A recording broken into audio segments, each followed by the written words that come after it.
Officer Marcus Rivera had been patrolling the same neighborhood for 8 years, but nothing could have prepared him for what he would discover on that cold Tuesday morning in November. His German Shepherd partner, Rex, sat alert in the passenger seat of the patrol car, ears perked and nose twitching at something only he could detect. The call had come in around 6:30 a.m. from Mrs. Henderson, an elderly woman who lived on Maple Street. She reported hearing strange crying sounds coming from the abandoned house next door. The property had been empty for months after the previous tenants were evicted for drug-related activities. Most officers would have dismissed it as cats or the wind, but Marcus had learned to trust Mrs. Henderson's sharp ears and even sharper instincts. As Marcus pulled up to the dilapidated 2-story house, Rex immediately became agitated. The dog's training kicked in, and he began whining and pawing at the car door. The house looked like a scene from a horror movie. Paint peeled from its sides like diseased skin. Windows were boarded up with rotting plywood, and the front porch sagged dangerously to one side. Weeds had grown so tall they nearly reached the broken windows on the first floor.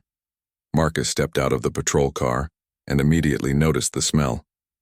It was a mixture of decay, human waste, and something else he couldn't quite identify. Rex jumped out after him, nose immediately to the ground, following an invisible trail that led directly to the house. The dog's behavior told Marcus everything he needed to know. There were people inside, and they were in serious trouble.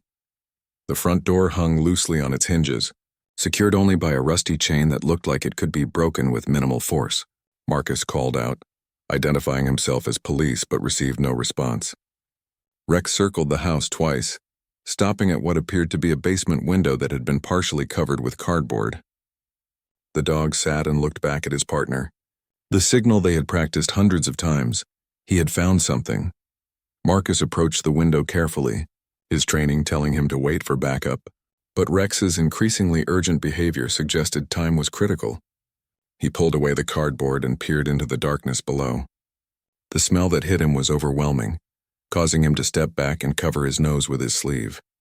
Using his flashlight, he tried to penetrate the darkness of what appeared to be a basement room. At first, he saw nothing but shadows and debris. Old furniture, broken appliances, and piles of garbage created a maze of obstacles. But then his light caught something that made his heart stop. In the far corner, barely visible behind an overturned table, he could make out what looked like small human forms huddled together. Marcus immediately radioed for backup and an ambulance, though he knew it would take precious minutes for them to arrive. Rex was becoming more agitated by the second, whimpering and pawing at the window. The dog's distress confirmed what Marcus already suspected. Whoever was down there was in immediate danger. Making a decision that would later be questioned by his superiors, Marcus decided he couldn't wait. He found a way into the house through the broken front door and located the basement stairs. Each step creaked ominously under his weight, and his flashlight beam danced across walls covered in mold and graffiti. The smell grew stronger with each step, and he had to force himself not to gag. When he reached the bottom of the stairs, Rex bounded past him, leading the way to the corner where Marcus had seen the shapes. What he found there would haunt him for the rest of his life. 2 small girls who couldn't have been more than 5 or 6 years old were curled up together under a filthy blanket. They were so thin that their bones were clearly visible through their pale skin, and their eyes were sunken deep into their faces.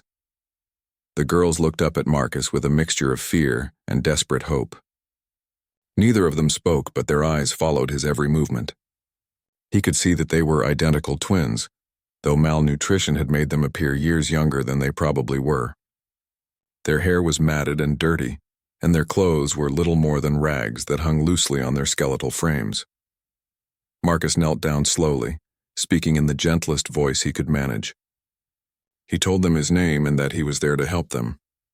Rex approached cautiously, seeming to understand that these children needed special care. The dog lay down nearby, providing a calming presence that seemed to comfort the girls slightly.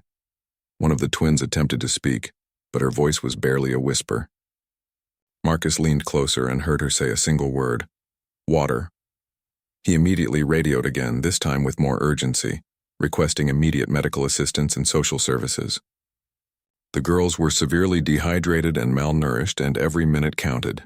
As he waited for help to arrive, Marcus tried to piece together how these children had ended up in this terrible situation.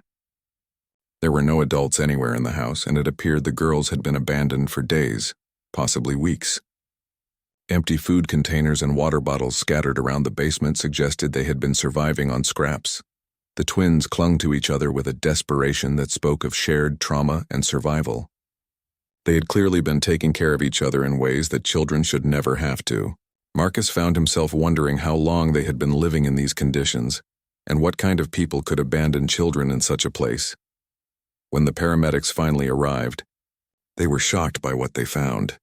The girls were so weak they could barely sit up, and their vital signs were dangerously low. As they were carefully lifted onto stretchers, Marcus noticed that neither twin would let go of the other's hand. Even in their weakened state, their bond was unbreakable. Rex watched as the ambulance drove away, his tail wagging slightly for the first time since they had arrived at the house. The dog seemed to understand that they had saved lives that day. Marcus petted his partner's head, knowing that without Rex's keen senses and persistent behavior, those little girls might never have been found in time. As Marcus filled out his initial report, he couldn't shake the image of those two frightened faces looking up at him. He had seen many terrible things in his years as a police officer, but this case felt different. Something about the twins' quiet strength and their obvious love for each other had touched something deep inside him. Little did Marcus know that this was just the beginning of a journey that would change not only his life but the lives of everyone involved. The twins would need more than just medical care to recover from their ordeal, and Marcus was about to discover that sometimes being a police officer meant going far beyond the call of duty. The emergency room at St. Mary's Hospital had seen its share of difficult cases, but when the ambulance arrived with the twin girls, even the most experienced staff members were shaken. Dr. Sarah Martinez, who had been working in pediatric emergency medicine for over 15 years, took one look at the girls and immediately called for the hospital's most senior nutritionist and child psychologist. The twins, who still had not spoken their names, were rushed into separate examination rooms despite their desperate attempts to stay together. It took 3 nurses and a promise that they would be reunited soon to convince them to let go of each other's hands. Their cries of distress echoed through the hallway, breaking the hearts of everyone who heard them. Medical tests revealed the shocking extent of their condition. Both girls were severely underweight, with body weights that would be normal for children half their age. Blood tests showed dangerous levels of malnutrition, dehydration, and vitamin deficiencies that could have caused permanent damage if they had gone much longer without treatment. Their immune systems were so compromised that they had to be placed in isolation to protect them from infections. Dr. Martinez estimated that the twins were approximately 6 years old, though their development had been so stunted by malnutrition that they appeared much younger. Neither girl spoke beyond single words, and they communicated primarily through gestures and looks. Their silence wasn't just from fear. Prolonged malnutrition had affected their cognitive development and ability to express themselves. Meanwhile, back at the abandoned house, Detective Lisa Chen had arrived to begin the investigation. Officer Rivera met her at the scene, and together with Rex they conducted a thorough search of the property. What they found painted a disturbing picture of neglect and abandonment that went far beyond what Marcus had initially discovered. In the basement where the girls had been found, investigators discovered makeshift bedding that suggested the twins had been living there for weeks or possibly months. Empty food containers bore dates going back over 2 months, and the condition of the makeshift toilet area indicated long-term habitation. Most heartbreaking were the children's attempts to take care of themselves. They had arranged their few possessions neatly in one corner, and had even tried to clean parts of their living space with whatever materials they could find. Detective Chen found no identification for the children anywhere in the house. There were no toys, no clothes that fit them properly, and no indication of who their parents or guardians might be. The only clues were some adult clothing and drug paraphernalia scattered throughout the upper floors of the house, suggesting that whoever had been caring for the girls had likely been struggling with addiction. Rex proved invaluable during the search, alerting investigators to areas where evidence might be hidden. The dog's trained nose led them to a closet where they found documents that had been hastily stuffed behind old clothes. Among these papers, they discovered what appeared to be birth certificates for twins named Emma and Sophie Williams. born 6 years and 3 months earlier. The birth certificates listed a mother named Jennifer Williams, but there was no information about a father. Detective Chen immediately began running the name through various databases, hoping to track down family members or anyone who might have information about how the girls ended up abandoned in such terrible conditions. Back at the hospital, the medical team was working around the clock to stabilize the twins. The girls were given IV fluids to address their severe dehydration, but feeding them had to be done very carefully. Their stomachs had shrunk from prolonged hunger, and eating too much too quickly could actually make them sicker. They were started on a carefully monitored nutrition plan that would gradually restore their strength. Officer Rivera found himself returning to the hospital every day after his shift. Something about the case had gotten under his skin in a way that surprised him. Rex seemed to feel the same connection. The dog would become alert and excited whenever they drove toward the hospital, as if he knew they were going to check on the children he had helped save. The hospital staff was initially hesitant to allow a police dog into the pediatric ward, but Dr. Martinez quickly realized that Rex had a calming effect on the twins that no human seemed able to achieve. When the dog was brought into their room, both girls would smile for the first time each day. Rex seemed to understand that these children needed gentle care, and he would lie quietly beside their beds, offering comfort with his presence. During one of these visits, Officer Rivera noticed that one of the twins, the one who had whispered water in the basement, seemed to be trying to communicate something. She kept pointing toward the window and making soft sounds. When he followed her gaze, he realized she was watching other children in the hospital courtyard, playing with their parents. This observation led Dr. Martinez to make an important discovery. Despite their trauma and malnutrition, the twins were showing signs of remarkable intelligence and awareness. They had survived in impossible conditions by taking care of each other, sharing whatever food and water they could find, and protecting each other from dangers that children their age shouldn't have had to face. As the days passed, the girls began to show small signs of improvement. Their color started to return, and they began to gain weight slowly and steadily. More importantly, they started to trust the people caring for them. They would still panic if separated, but they no longer flinched when doctors or nurses approached them. Detective Chen's investigation was making progress as well. She had located several addresses associated with Jennifer Williams and was working with social services to piece together the family's history. What she was discovering painted a tragic picture of a young mother who had struggled with drug addiction and had apparently disappeared, leaving her children to fend for themselves. The most promising lead came from a neighbor at one of Jennifer's previous addresses. The woman remembered the twins and said she had always worried about them. She told Detective Chen that Jennifer had seemed to love her daughters, but was clearly struggling with serious problems. The neighbor hadn't seen the family in over 3 months and had assumed they had moved away. Child Protective Services assigned caseworker Maria Santos to handle the twins' case. Maria was an experienced professional who had worked with traumatized children for over a decade, but she was moved by the unique bond between Emma and Sophie. They had developed their own way of communicating that went beyond words, and it was clear that their survival had depended entirely on their connection to each other. Officer Rivera found himself thinking about the girls even when he wasn't at the hospital. During quiet moments on patrol, he would wonder about their future and what would happen to them once they were healthy enough to leave the hospital. Rex seemed to share his concern. The dog had never shown such continued interest in any of the people they had helped during their years of partnership. One evening, as Marcus was visiting the twins with Rex, he overheard a conversation between Dr. Martinez and Maria Santos in the hallway. They were discussing the challenges of finding placement for the girls. Many foster families weren't equipped to handle children with such severe trauma, and there was a waiting list for specialized therapeutic foster homes. The possibility that the twins might have to be separated was mentioned, though both women agreed it would be devastating for the girls. That night, Marcus went home to his small apartment and found himself staring at photos from the case. He had never had children of his own, and his job had always been his primary focus, but something about Emma and Sophie had awakened feelings he didn't know he possessed. He kept thinking about their courage in taking care of each other, and their quiet strength in the face of unimaginable hardship. As he sat with Rex at his side, Marcus began to consider a possibility that would have seemed impossible just weeks earlier. He started to wonder if maybe, just maybe, he could provide the kind of home these special little girls needed to heal and grow. 3 weeks after their rescue, Emma and Sophie had made remarkable physical progress. Their cheeks had filled out slightly, and they had gained enough weight that Dr. Martinez was cautiously optimistic about their recovery. However, the emotional healing would take much longer. The twins still rarely spoke, communicating primarily through whispers to each other and gestures to the adults caring for them. Detective Chen had finally located Jennifer Williams, but the news was heartbreaking.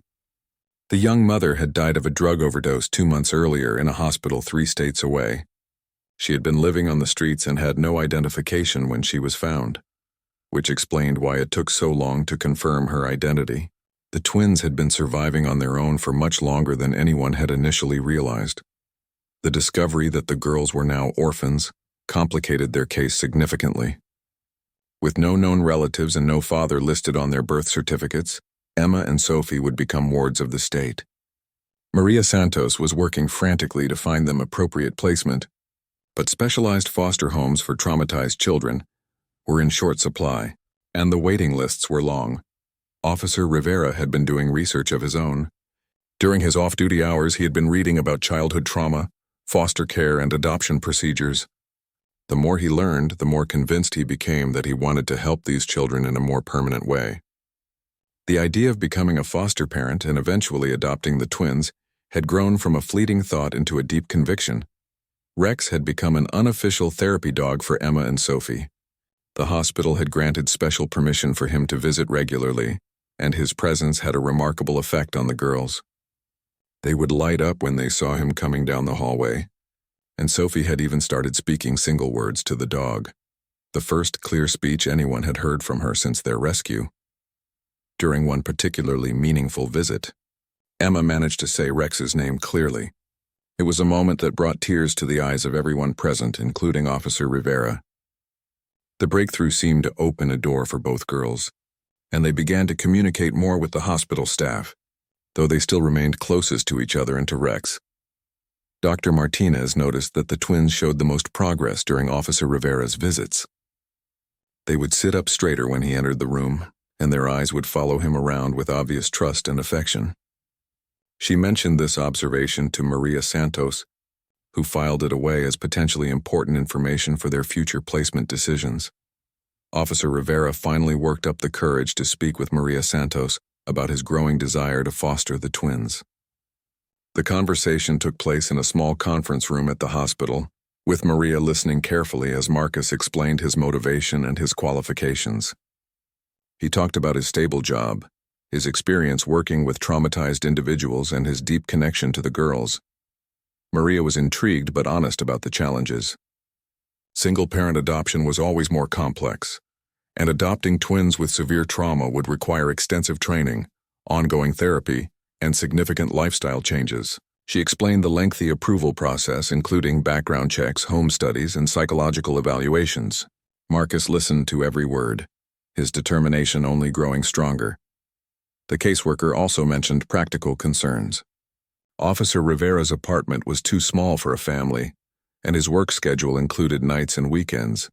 Caring for 2 traumatized children would require stability and availability that might conflict with police work. These weren't insurmountable obstacles, but they would need to be addressed before any placement could be considered. Meanwhile, the twins were becoming more responsive to therapy. A child psychologist named Dr. James Park had been working with them using play therapy and art therapy techniques designed for children who had experienced severe trauma. Through these sessions, he was beginning to understand the depth of their bond and the remarkable ways they had protected each other during their ordeal. Dr. Park discovered that Emma had taken on a protective role toward Sophie, often going without food so her sister could eat. Sophie, despite being the quieter of the two, had been the one to keep watch while Emma slept, alerting her to any potential dangers. Their survival had depended on this division of responsibilities, and they still maintained these roles even in the safety of the hospital. The psychologist shared his observations with the placement team, emphasizing that separating the twins would be devastating for both of them.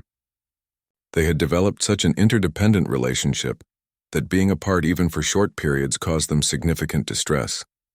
Any foster placement would need to accommodate their need to stay together and their unique way of relating to the world. Officer Rivera began, making practical changes to demonstrate his commitment to fostering the girls. He started looking for a larger apartment, one with enough space for 2 children and their belongings. He also spoke with his supervisor about adjusting his work schedule to allow for more consistent care of the children. His colleagues were supportive, with several offering to help with childcare during his work hours. The investigation into the twins' background continued to reveal more details about their early life. Detective Chen discovered that Jennifer Williams had been a young single mother who had struggled with addiction since the girls were toddlers. Neighbors from various addresses where the family had lived painted a picture of a woman who loved her children but was unable to provide consistent care due to her addiction. One former neighbor provided crucial information that helped explain how the twins had developed such strong survival skills. She remembered that even as very young children, Emma and Sophie had been left alone frequently while their mother was away seeking drugs or sleeping off their effects. They had learned to take care of themselves and each other out of necessity, developing the skills that ultimately saved their lives. This information was both heartbreaking and helpful for planning their future care. It explained their unusual maturity and independence as well as their difficulty trusting adults. They had learned early that they could only depend on each other, and overcoming this lesson would be a crucial part of their healing process. Officer Rivera's home study began with a series of interviews and evaluations. Social workers visited his apartment, interviewed his colleagues, and conducted extensive background checks. The process was thorough and sometimes intrusive, but Marcus understood its importance. These children deserved caregivers who were fully prepared for the challenges ahead. During this period, Rex proved to be an unexpected asset. The evaluators were impressed by the bond between officer and dog, and they recognized that Rex's presence would be therapeutic for the twins. The dog's calm temperament and obvious affection for the children were noted as positive factors in the evaluation. As the twins continued to recover physically, their personalities began to emerge more clearly. Emma was the more outgoing of the two, often speaking for both herself and Sophie. She was protective and watchful, always keeping one eye on her sister and her surroundings. Sophie was quieter but observant, often noticing details that others missed. She had a particular affinity for animals and would spend long periods watching birds outside their hospital window. Both girls showed signs of exceptional intelligence despite their delayed development. They learned quickly and seemed to absorb information like sponges.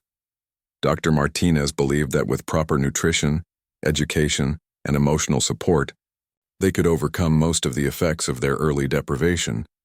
The twins had also begun to show individual preferences and interests. Emma loved books and would look at picture books for hours, making up stories about the images she saw.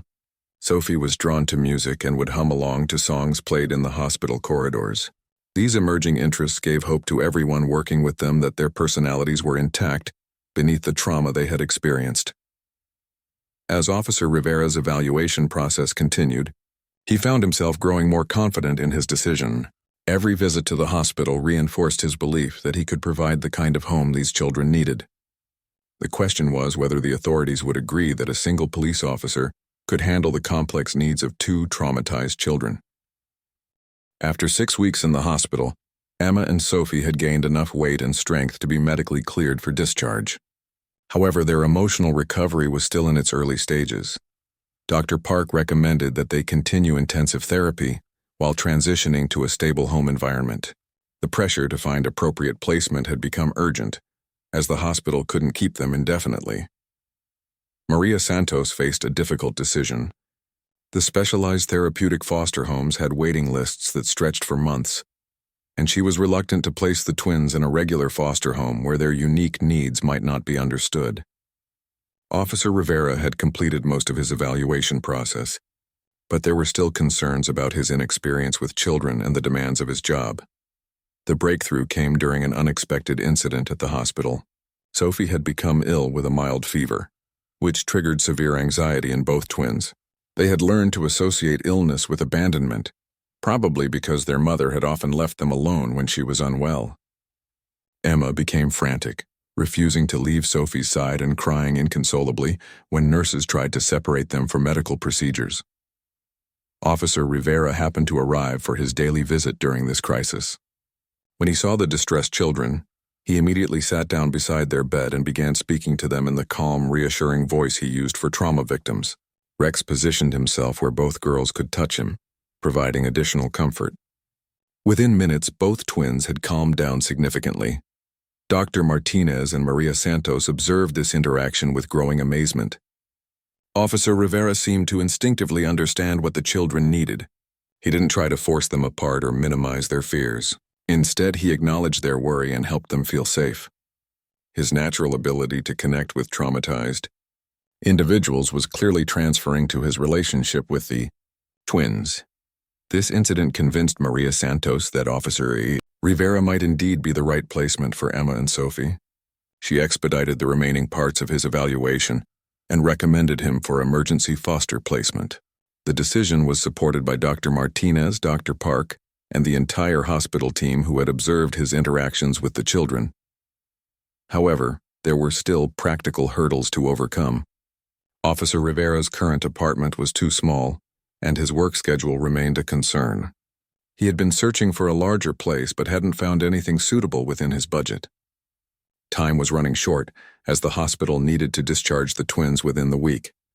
The solution came from an unexpected source. Officer Rivera's police department had heard about his situation through the tight-knit law enforcement community. Several of his colleagues had been following the case and were moved by his commitment to the children. They organized a fundraising effort to help him secure appropriate housing and cover the initial expenses of caring for two children. The fundraiser was more successful than anyone had imagined. Not only did it raise enough money for a deposit on a larger apartment, but it also provided funds for furniture, clothing, and other necessities the twins would need. The outpouring of support from the community demonstrated the widespread impact that Emma and Sophie's story had made. Officer Rivera found a 3-bedroom apartment in a quiet neighborhood with good schools, and a small backyard where Rex could play with the children. The extra bedroom would serve as a playroom and study area, giving the twins space to heal and grow. The location was close enough to the hospital for continued therapy appointments, but far enough from their traumatic experiences to feel like a fresh start. Preparing for the twins' arrival became a community effort. Female officers helped select appropriate clothing and toys, while others assisted with furniture assembly and room decoration. Rex seemed to understand that something important was happening. Staying close to Officer Rivera throughout the preparation process, the transition plan was carefully designed to minimize stress for Emma and Sophie. They would visit the apartment several times before the actual move, allowing them to become familiar with their new environment gradually. Officer Rivera would spend increasing amounts of time with them at the hospital, building on the relationship they had already developed. During their first visit to the apartment, both girls were wide-eyed and quiet. They stayed close together, holding hands as they explored their new home. Sophie was particularly fascinated by the backyard. Having spent so long in confined spaces, Emma was drawn to the bookshelf that Officer Rivera had stocked with children's books, many of them donated by colleagues who had children of their own. Rex played a crucial role in helping the twins feel comfortable in the new space. He showed them around the apartment, leading them from room to room and demonstrating that it was a safe place.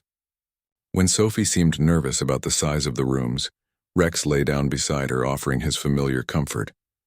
When Emma worried about where she would sleep, the dog led her to the bedroom that had been prepared for the twins. The bedroom was designed with their special needs in mind.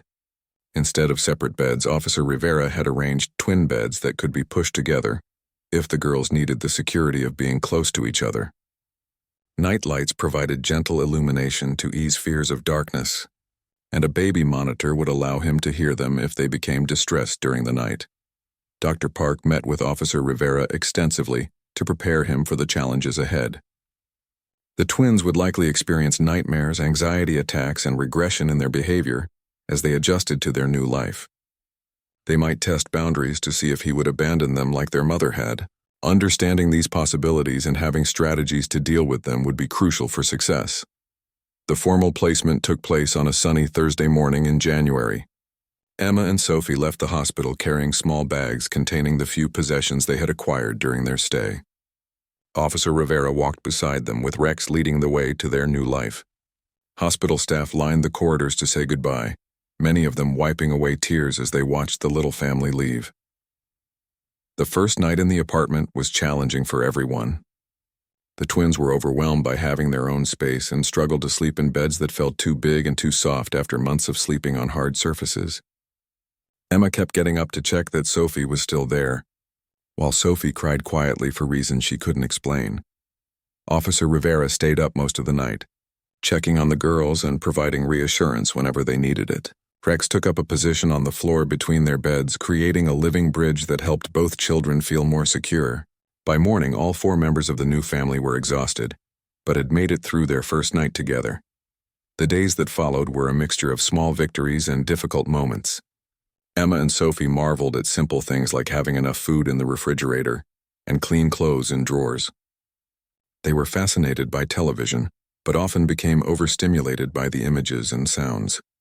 Bath time was initially traumatic, as they associated being clean with being taken away from familiar places. Officer Rivera had to learn patience in ways he never had before. His police training had taught him to take charge and solve problems quickly, but caring for traumatized children required a gentler approach. He learned to read their signals, understanding when they needed space and when they needed comfort. Rex often served as an intermediary, helping the children communicate their needs when words weren't enough. The twins' first medical checkup in their new home was encouraging. They had continued to gain weight and showed no signs of the infections that had been a concern during their early recovery. More importantly, Dr. Martinez noted that they seemed more relaxed and alert, signs that they were beginning to feel secure in their new environment. As the first week ended, Officer Rivera reflected on how dramatically his life had changed. His quiet apartment had been transformed into a home filled with children's voices, toys, and the constant activity of 2 young lives learning to trust again. It was challenging and exhausting, but it was also the most meaningful thing he had ever done. Rex seemed to agree, having appointed himself as the twins' guardian and rarely leaving their side. The real test would come in the weeks ahead, as Emma and Sophie continued to heal, and Officer Rivera learned to balance his role as their protector with his responsibilities as a police officer. But for now they were together, they were safe, and they were beginning to believe that this might actually be their forever home. 2 months into their new life, Emma and Sophie were showing remarkable progress, though each day still brought its own challenges. Officer Rivera had learned to read their moods and behaviors like a book. Emma's quiet humming meant she was content, while Sophie's tendency to hide under furniture indicated she was feeling overwhelmed. These small signals helped him understand their needs without overwhelming them with too many questions. The twins had developed a strong routine that gave them the security they desperately needed. Every morning they would wake up and immediately look for Rex, who had taken to sleeping on a large cushion between their beds. Only after confirming that their canine friend was still there would they get up and start their day. Officer Rivera had learned not to rush this process, understanding that these moments of verification were crucial for their emotional well-being. Breakfast had become a special time for the small family. Officer Rivera would prepare simple meals while the twins helped by setting out plates and cups. Sophie had shown a particular interest in cooking and would watch intently as he prepared food, sometimes pointing to ingredients she recognized.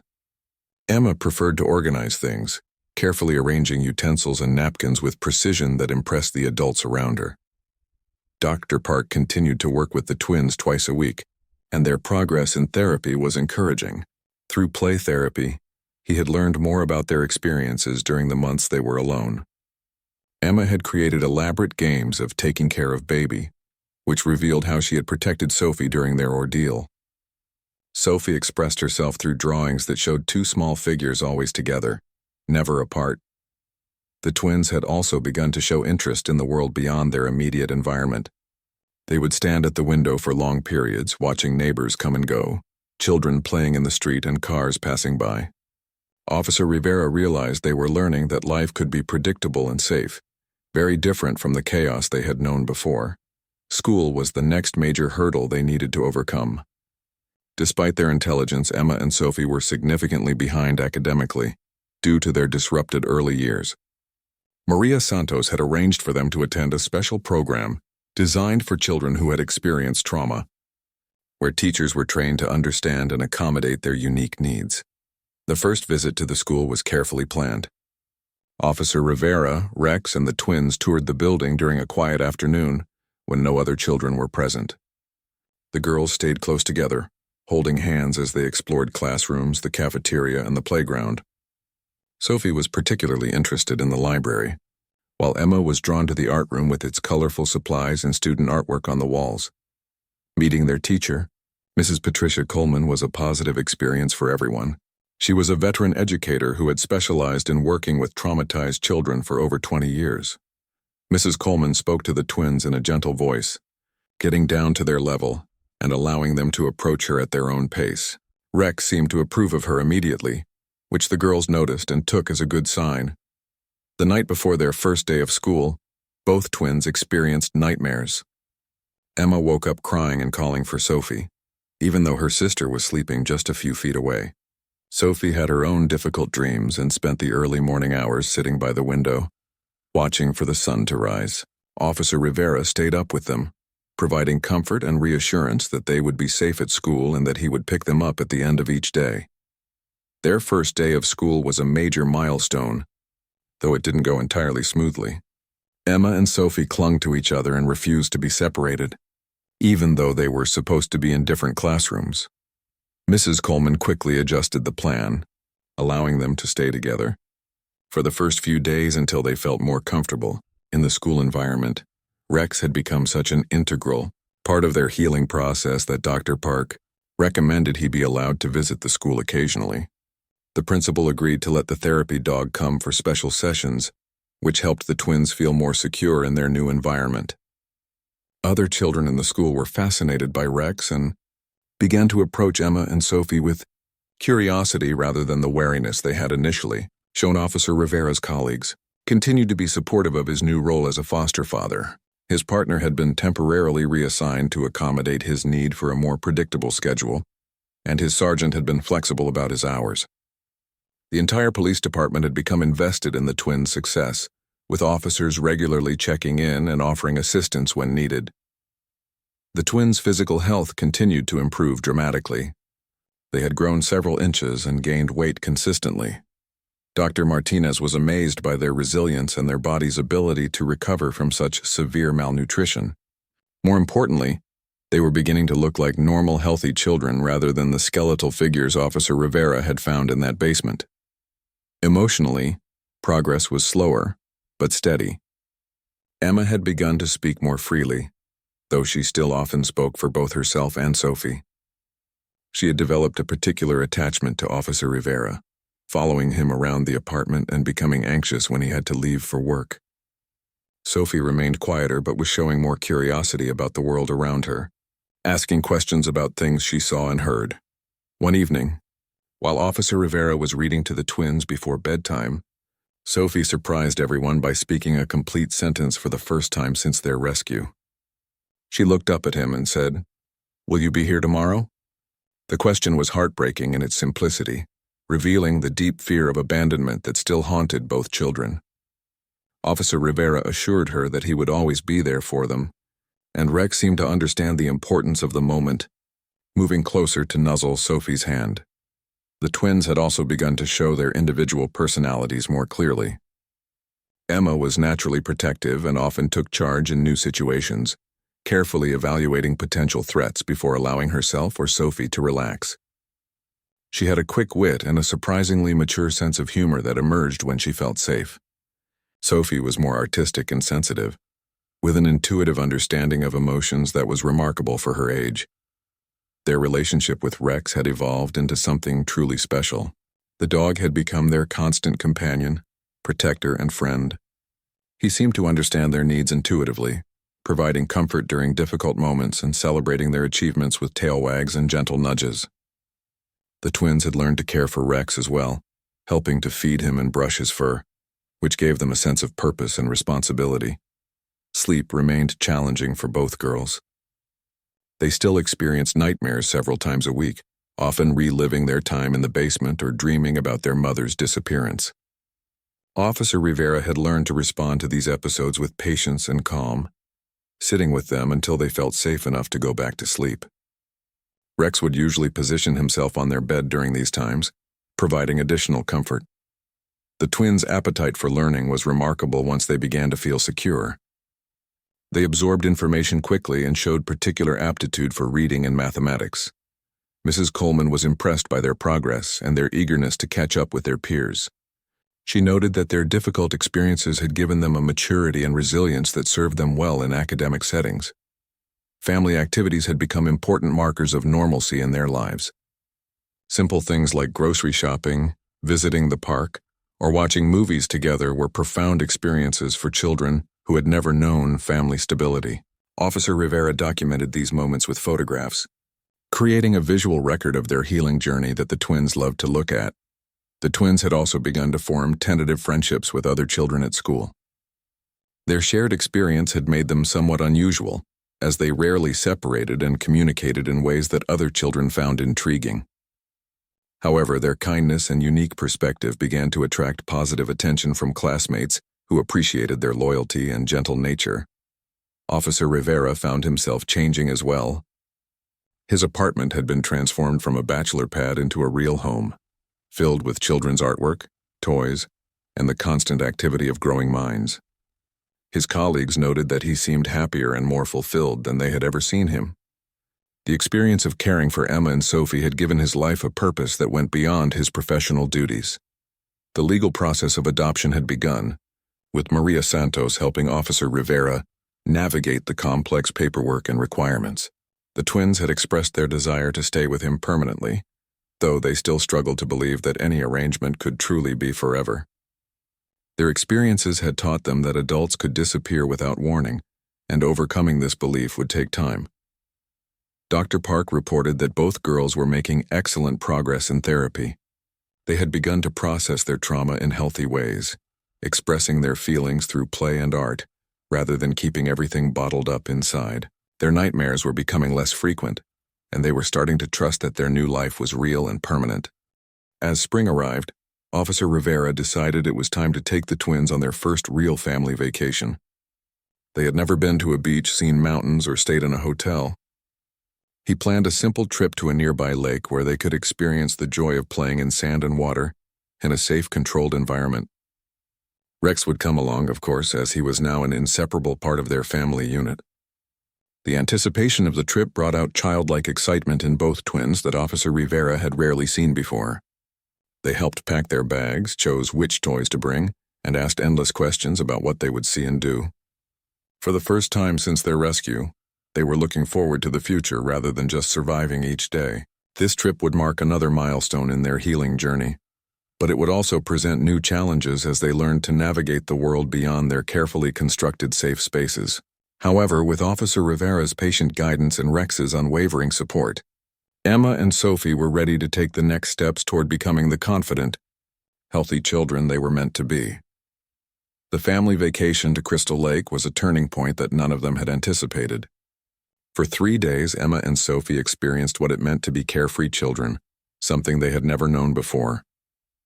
They built sandcastles with Officer Rivera, splashed in the shallow water while Rex watched protectively from the shore, and fell asleep each night exhausted from play rather than trauma. On the second day of their trip, something magical happened. Sophie, who had been quietly collecting smooth stones along the shoreline, suddenly ran into the water fully clothed, laughing with pure joy. Emma followed immediately, and for the first time since their rescue, both girls were simply being children. Officer Rivera watched with tears in his eyes as they played together, Rex barking happily as he joined them in the water. That evening, as they sat around a small campfire that Officer Rivera had built, Emma asked a question that showed how much her thinking had changed. "When we go home," she said, "can we bring some of these pretty rocks for our room?" The word "our" and the assumption that they had a permanent home to return to marked a significant shift in how she viewed their future. The trip also revealed new aspects of the twins, personalities that had been hidden under their survival instincts. Emma showed a natural leadership ability, organizing their beach activities and making sure Sophie was always included. Sophie demonstrated remarkable creativity, creating elaborate stories about the shapes she saw in clouds and the adventures she imagined for the wildlife around the lake. Rex proved to be an excellent travel companion, adapting easily to new environments and helping the twins feel secure in unfamiliar places. His presence allowed them to explore more confidently, knowing their loyal protector was always nearby. Other families at the lake were charmed by the bond between the children and their dog, often commenting on how well-behaved and happy they all seemed together. When they returned home, the twins had gained something invaluable, the knowledge that good experiences were possible and that they could create happy memories together. This realization seemed to unlock something inside both girls, and they began to engage more fully with their life at home and school. School had become a place of genuine learning and social growth. Mrs. Coleman reported that both twins were catching up academically at an impressive rate. Emma had discovered a love for reading that was almost voracious. She would devour books appropriate for children twice her age. Sophie had found her passion in art class, creating drawings and paintings that revealed a sophisticated understanding of color and composition. The twins had also begun to form deeper friendships with their classmates. A girl named Lucy had become particularly close to both sisters, often inviting them to play during recess and including them in group activities. For Emma and Sophie, who had only ever had each other, learning to trust and care about other children was a significant milestone. Officer Rivera had noticed changes in himself as well. His perspective on police work had shifted somewhat, as he now saw every case involving children through the lens of his experience with Emma and Sophie. He had become an advocate for better training and recognizing signs of child abuse and neglect, sharing his story with other officers to help them understand the long-term impact of trauma on young victims. The adoption process was moving forward steadily, though it involved extensive paperwork and evaluations. Maria Santos was optimistic that the adoption would be finalized within 6 months, making Officer Rivera's guardianship of the twins legally permanent. The twins participated in age-appropriate discussions about adoption, expressing their clear desire to stay with the man they had begun to call Papa Marcus, and the dog they considered their brother. Dr. Park's therapy sessions had evolved as the twins healed. Instead of focusing primarily on trauma recovery, they were now working on building life skills and preparing the girls for a future filled with possibilities rather than limitations. Both children were developing emotional intelligence and coping strategies that would serve them well throughout their lives. One particularly meaningful session occurred when Dr. Park asked the twins what they wanted to be when they grew up. Emma immediately said she wanted to be a police officer like Papa Marcus, so she could help other children who were scared and alone. Sophie thought for a long moment before saying she wanted to be an artist who painted pictures that made people happy. These responses showed that they were not only healing from their past but actively planning for their future. The 1-year anniversary of their rescue approached with mixed emotions for everyone involved.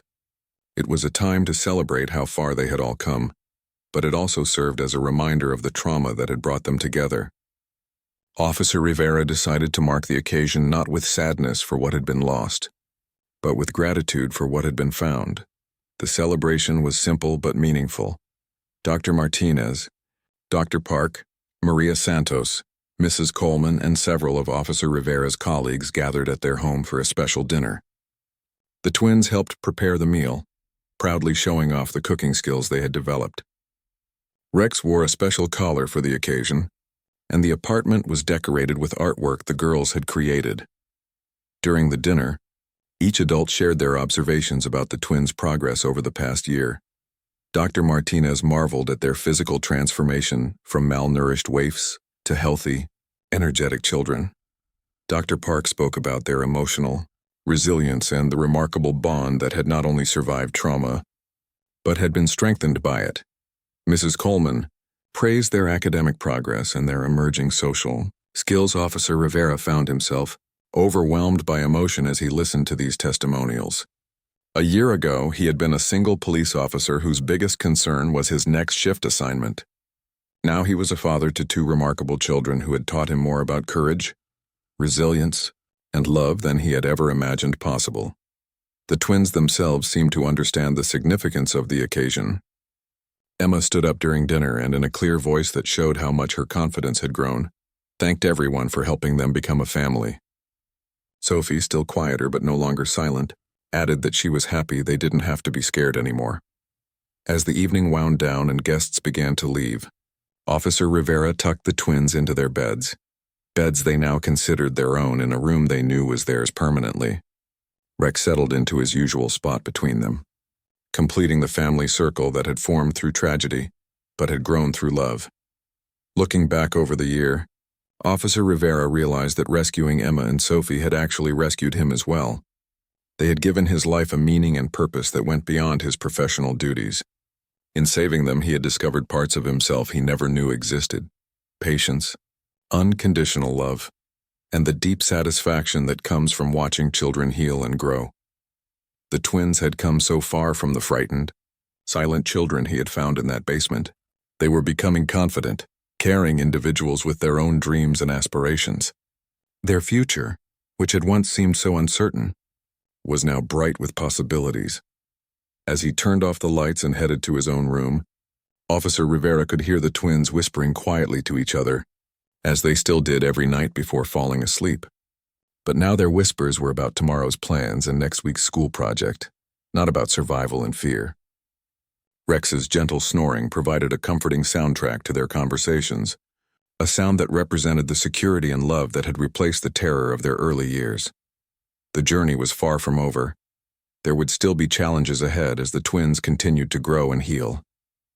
But they would face those challenges together, as a family, with Rex by their side and the love and support of an entire community behind them.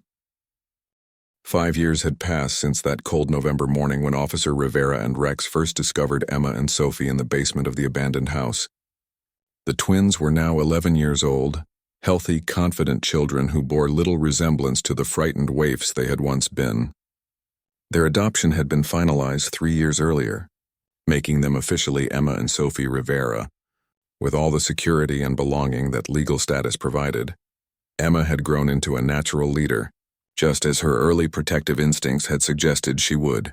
She was student council president at their middle school, captain of the soccer team, and maintained excellent grades while still finding time to volunteer at the local animal shelter with Rex. Her dream of becoming a police officer had evolved into an interest in social work, specifically helping children in crisis situations. Sophie had blossomed into a talented artist whose work was regularly displayed in school exhibitions and local community centers. Her paintings and drawings often featured families, human and animal, living together in harmony and safety. She was quieter than her sister, but had developed strong friendships and was known for her kindness and empathy toward others. The bond between the twins remained as strong as ever, though it had evolved from desperate survival dependence into healthy sibling love and support. They still shared a room by choice, though they now had separate beds and distinct personal spaces within it. Their communication had developed beyond their early whispered conversations into normal sisterly interactions, complete with occasional arguments and always followed by quick reconciliations. Rex, now an older dog with graying fur around his muzzle, remained the beloved third member of the twin sisterhood. He had officially retired from police work, but continued to serve as a therapy dog, visiting hospitals and schools with Emma and Sophie. The children took excellent care of their aging companion, understanding that he had given them the gift of trust when they needed it most. Marcus Rivera had fully embraced his role as a father, though he had never stopped being a police officer. His experience with the twins had made him an expert in child welfare cases, and he was frequently called upon to assist in situations involving traumatized children. He had started a program within the police department that paired officers with therapy dogs specifically for child rescue situations. The family had moved to a larger house, with a proper yard for Rex and space for the twins to pursue their individual interests. Emma had a study area where she could work on her volunteer projects and homework, while Sophie had been given the garage as an art studio where she could paint and create to her heart's content. The house was filled with Sophie's artwork, family photographs, and the comfortable clutter of a family that had grown together. Their extended family had grown as well. Dr. Martinez, Dr. Park, and Maria Santos remained close family friends who celebrated holidays, and important milestones with the Riveras. Mrs. Coleman, now retired, still visited regularly and took pride in watching her former students excel in middle school. The police department had essentially adopted the entire family, with officers serving as honorary aunts and uncles to the twins. The twins had also reconnected with some positive memories of their early childhood. Through therapy and patient exploration, they had recovered some happy memories of their mother from before her addiction became overwhelming. They understood now that Jennifer Williams had loved them, but had been unable to care for them properly. This understanding had helped them process their feelings about their past without the anger or self-blame that often accompanies such trauma. Both girls had chosen to speak publicly about their experiences, participating in awareness campaigns about child abuse and neglect. Their story had been featured in local newspapers and television programs, always with their consent and with careful attention to their privacy and emotional well-being. They wanted other children in similar situations to know that rescue was possible and that healing could happen. Emma had recently started a pen pal program at school, corresponding with children in foster care to provide support and encouragement. Her letters were filled with hope and practical advice, drawing from her own experience of finding a permanent family. Sophie contributed by creating artwork that was sent along with the letters. Bright and cheerful drawings that reminded recipients that beauty and joy were still possible in their lives. The anniversary of their rescue had become an annual day of gratitude and giving back. Each year, the family volunteered at local shelters, donated supplies to children's organizations, and visited the hospital where the twins had recovered. They had established a small scholarship fund for children aging out of foster care, providing financial assistance for education and job training. Rex's role in their rescue had been officially recognized by the police department, which had created an award in his honor for therapy dogs who assist in child welfare cases. The old German Shepherd wore his medal with dignity during public appearances, though he seemed most content when he was simply lying between Emma and Sophie during their evening reading time. The twins had developed a tradition of writing thank you letters each year to all the people who had helped them along their journey. These letters were treasures to the recipients, offering glimpses into the remarkable young women the girls were becoming. Their gratitude was genuine, and their perspective on life remained shaped by their understanding of how precious safety and love truly were. Marcus often reflected on how completely his life had been transformed by that morning, when Rex had led him to the basement window. He had gone from being a single police officer with few personal attachments to being a father deeply involved in his daughter's daily lives, their education, their friendships, and their dreams for the future. The change had been challenging, but ultimately the most rewarding experience of his life. The twins had recently begun asking questions about their future, wondering about high school, college, and careers. These conversations filled Marcus with pride, as they demonstrated how far the girls had come from children who couldn't imagine surviving the next day to young people actively planning for their adult lives. Emma was considering attending the police academy after college, while Sophie hoped to study art therapy so she could help other children express their feelings through creativity. Their story had become a source of inspiration within their community and beyond. Social workers, police officers, teachers, and healthcare professionals often referred to the Rivera family as an example of how intervention, patience, and love could transform even the most dire circumstances. The twins themselves had become advocates for better support systems for children in crisis. As Emma and Sophie prepared to enter their teenage years, they carried with them the strength that had originally helped them survive, now channeled into helping others and building bright futures for themselves. They had learned that families could be formed in unexpected ways, that healing was possible even after severe trauma, and that love could indeed conquer the deepest fears. Rex might be graying and moving more slowly, but his legacy lived on in two remarkable young women who understood the value of loyalty, protection, and unconditional love. Marcus continued his police work with renewed purpose, knowing that every child he helped might have the same potential for healing and growth that Emma and Sophie had shown. The basement where they had been found had been demolished years earlier, replaced by a small playground that served the neighborhood children. Sometimes the family would drive by the location, not to dwell on the past, but to acknowledge how far they had traveled from that dark place to the bright future that lay ahead of them. Their story was far from over. It was really just beginning, Emma and Sophie Rivera had not just survived their early trauma, they had transformed it into strength, compassion, and a determination to help others. With Marcus as their father and Rex as their faithful companion, they had learned that families come in all forms, and love can indeed heal even the deepest wounds. The little girls who had once whispered in the dark to comfort each other now spoke confidently about their dreams, their hopes and their plans to make the world a better place for other children who needed rescue, just as they had once needed it themselves.